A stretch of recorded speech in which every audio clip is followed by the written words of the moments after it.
history will never forget that it was the SEALs who stormed the compound at Osama Bin Laden and put a bullet in his head. Remember that?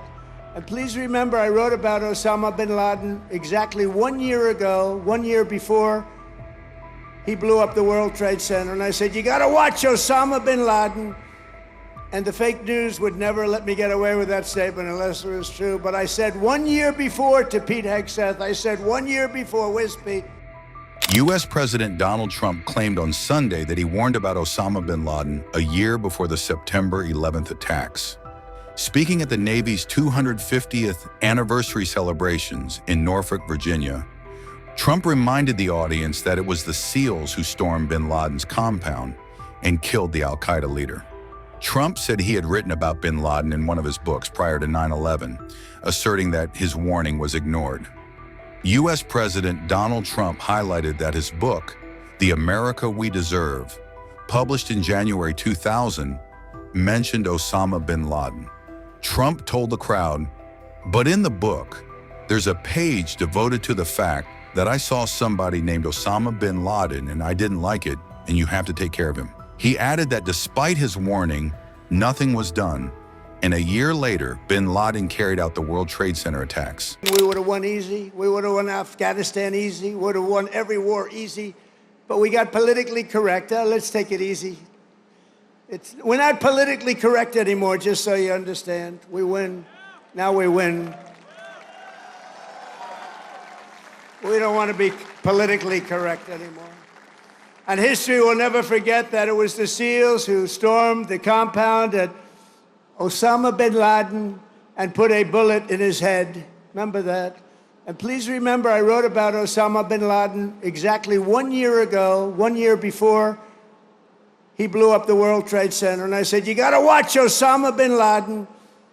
And the fake news would never let me get away with that statement unless it was true. But I said 1 year before to Pete Hegseth, I said 1 year before, where's Pete? In the book, I wrote, whatever the hell the title, I can't tell you. But I can tell you there's a page in there devoted to the fact that I saw somebody named Osama bin Laden, and I didn't like it, and you gotta take care of him. They didn't do it. A year later, he blew up the World Trade Center, so we got to take a little credit because nobody else is going to give it to me. You know the old story? They don't give you credit, just take it yourself. And it was the U.S. Navy that dumped his wretched corpse off the decks of the Carl Vinson to sink into the dark abyss. The Navy's central role in the defense of our liberty continues to this day. Just a few months ago, the Ohio-class guided missile submarine played an indispensable part in one of the most spectacular military feats the world has ever seen, the obliteration of Iran's nuclear sites in Operation Midnight Hammer. How did that work out? Pretty good, right?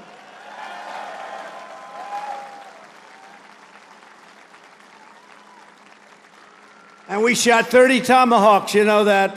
On top of, after the B-2, how about that? The B-2s, what they did, those beautiful flying wings, what they did, they hit every single target they hit.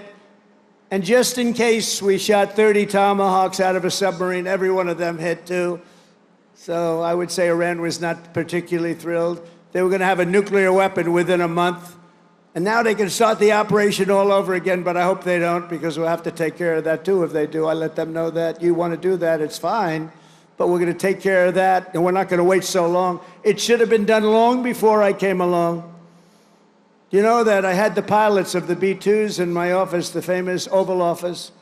I had them in the B-2s. They came in to the White House, and we talked about it. They said, you know, sir, for 22 years, our predecessors and us trained for that hit.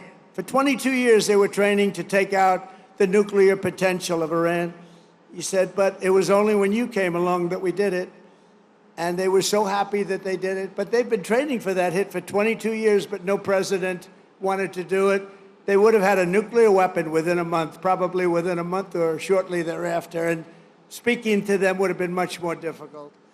In recent weeks, the Navy has supported our mission to blow the cartel terrorists the hell out of the water. You see that?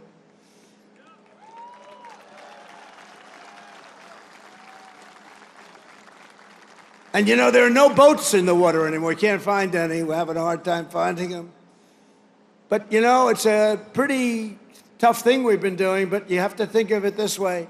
Every one of those boats is responsible for the death of 25,000 American people and the destruction of families. So when you think of it that way, what we're doing is actually an act of kindness. But we did another one last night. Now we just can't find any. You know, it's the old story. We're so good at it that there are no boats. In fact, even fishing boats, nobody wants to go into the water anymore. Sorry to tell you that. But it's, we're stopping drugs coming into America, if that's okay. We're stopping drugs at a level that nobody's ever seen before.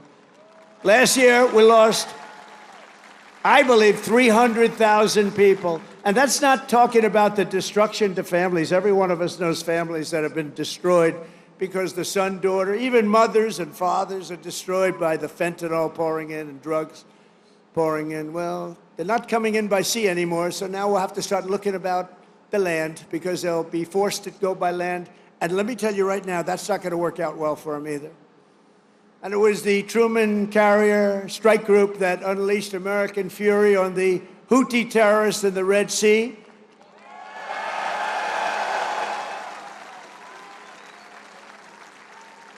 And as you know, they settled. But they settled because they made the statement to us, we've never been hit like that ever before. And earlier this year, conducted the single largest airstrike from an American carrier in history. That was the largest ever. I want to express my personal thanks to every single sailor who contributed to these phenomenal victories. We only know victory. We're only going to know victory. We don't want to know the other word. We want to know victory. We're going to have great victories in the years to come. Well, at least for almost 3.5 years, we're going to have great victories. I want to thank a group of women from North Carolina. Look at these great. Will you stand up, please? These beautiful women have followed me. This is number 151.